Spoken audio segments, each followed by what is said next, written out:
Hello everyone, welcome to 2020 and a really happy or rather belated new year to all of you who are watching. So I was sitting down and planning my new year, and one of my biggest new year resolution in 2020 is to actually invest more. So if you're just like me, it makes two of us and welcome on board. The main reason why I've created this channel is to really document my investing journey and to encourage people to get started in investing. So what you're seeing here on the screen is my portfolio, and I've just over $11,800 invested, and it's based on a specific investing strategy called Dividend Growth Investing. The idea behind Dividend Growth Investing is that I get a stream of passive income in the form of dividends, which I don't have to work for. So for example, for the past 1 year, I've received around $270 in the form of dividends. So now, aside from the income that I get from my day job, I now get an additional stream of income on the side. Best of all, this income is something that I don't have to work for. I don't have to clock in my time in the office. I just take some time to set this up, time which I really enjoy, and the income will start flowing in the form of dividends. So as you can see, I've invested in these companies and they are listed on the Singapore Stocks Exchange since I'm based in Singapore. But you can do dividend growth investing in any parts of the world, in the US, in the UK, you name it. The big plus is that if you're like me, based in Singapore, these dividends are 100% tax-free. That means you get to keep all of it, and it's a really big plus because of the compounding effect you experience in the long term.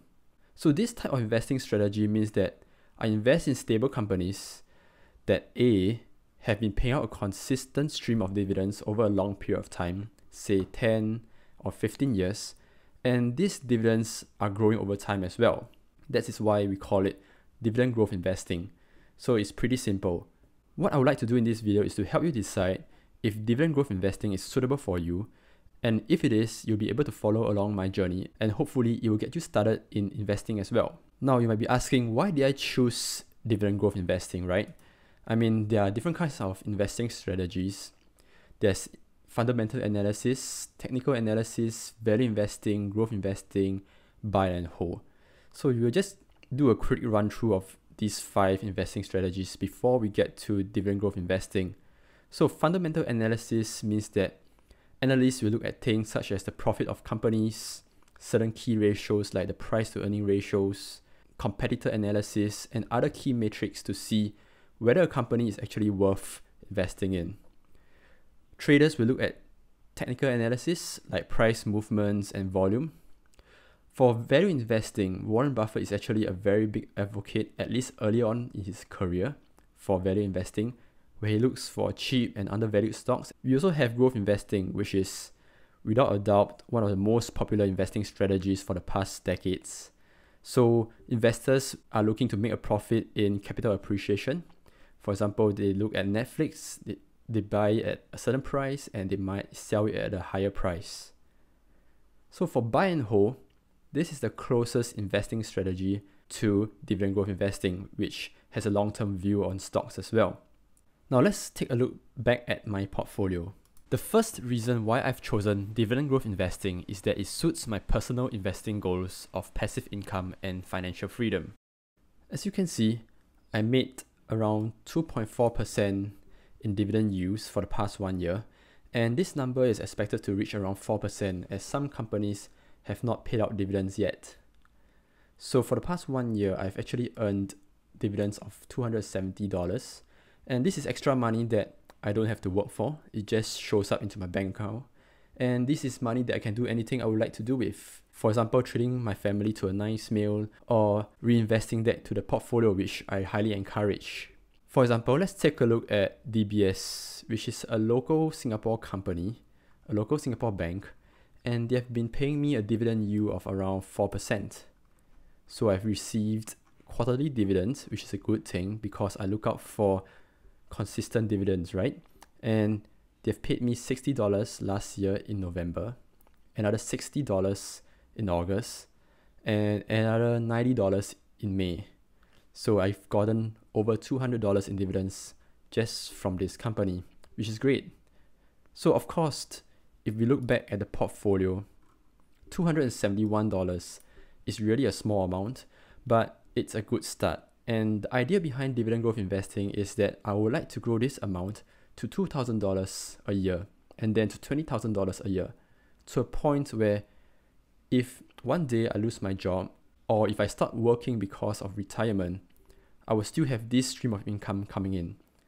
So this is my path to financial freedom, in which even if I don't have income coming from my day job, I'll be able to live off my investments in the form of dividends. The next reason why I chose dividend growth investing is that it gives me clarity when deciding to invest in a company or not. So let's head back to the other forms of investing strategies we saw earlier on. So at least for these 4 categories of investing strategies, fundamental, technical, value, and growth, you have to do a lot of research into the company financials, understanding its competitors, forecasting its future earnings, and all that kinds of stuff. So it's not easy, and to be honest, it's rather subjective. For example, taking Tesla as a growth company, right? Until recently, analysts can't agree on whether it will be the next big thing or it will go bankrupt like WeWork. So it's truly subjective. Now, for dividend growth investing, I'm not saying that we don't have to do any work, but at least it gives us a basic guide on whether or not to invest in a company. Let's take, for example, one of my holdings, Maple Tree Commercial Trust, which is a real estate investment trust, a REIT, and let's take a look at its distribution history. So what we want to see is consistent growing dividends for the past 10 years, right? So it started in 2011 and 12, which is around 8 to 9 years. And as you can see, from quarter to quarter, the dividends has been increasing.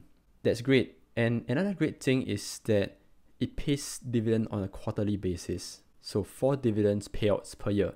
So this is another plus because we get to see more payouts in a year, and this leads to more compounding effect as well. So to see dividends on a yearly basis, I use this website called dividends.sg, but in fact you could use any other platform such as Seeking Alpha for international companies. But for Singapore companies, I'm using dividends.sg. And let's go back to the start once again. It gave out a dividend of 2 cents in 2011, 6 cents in 2012, 7 cents in 2013, and it has been increasing ever since. And that is something that we are looking out for once again. So note that I'm not looking at the dividend yield, which fluctuates as the stock price changes. What I'm looking out for here is the dividend payout is actually increasing year over year. Now you might ask, is this too narrow of a view to evaluate companies? Sure, you have to do your homework or due diligence on things like the company's products. Is it going to be relevant in the next few years? Is the company taking up too much debt? I'll be doing a separate video to highlight some of the things I look for when investing in dividend companies. But with that being said, the company must have been making at least decent decisions to be performing well. Otherwise, it will not be able to sustain growing dividends over 8, 10, or even 15 years. So think of it like a physical property, like a house or office space. Why would the rental on the property increase? Did the owner did some remodeling? Perhaps it managed to attract a high-end tenant willing to pay a higher price? Whatever it may be, it shows that the underlying asset has increased in value. And that is the same for dividend companies as well. Plus, for a company that has been able to pay consistent and growing dividends, it shows that the management team behind the company have a good track record of profitability and putting shareholders first, something you like to see in a company in the long run. The third reason why I've chosen dividend growth investing is that it has been proven to work. Now, everything seems great, right? Dividend growth investing is aligned with our goal of consistent and growing income that we don't have to work for. That's called passive income.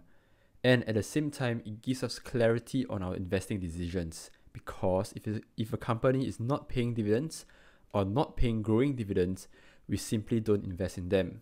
But how does a dividend growth investing portfolio actually perform in the market? Now let's take a look at some of the research that went into answering this question. So firstly, we have Forbes, which reported that we shouldn't take dividends for granted. And let's dive into this article a little bit. So the article went on to state that dividends have contributed to at least 45% of the total return of stocks in the S&P 500. So this means that for every $1 in capital appreciation, an equivalent $1 is received by the shareholder in the form of dividend. So that's quite a significant amount of returns coming in the form of dividends. Next, the article also went on to note that companies that focus on growing their dividends have performed better historically and with less risk than those that pay no dividends, don't increase them, or cut their dividends. So this means that if you have a dividend growth investing portfolio, it will not only have a better return in the long term, but it's less risky as well. Now let's take a look at some of the historical returns or results of dividend growth investing companies.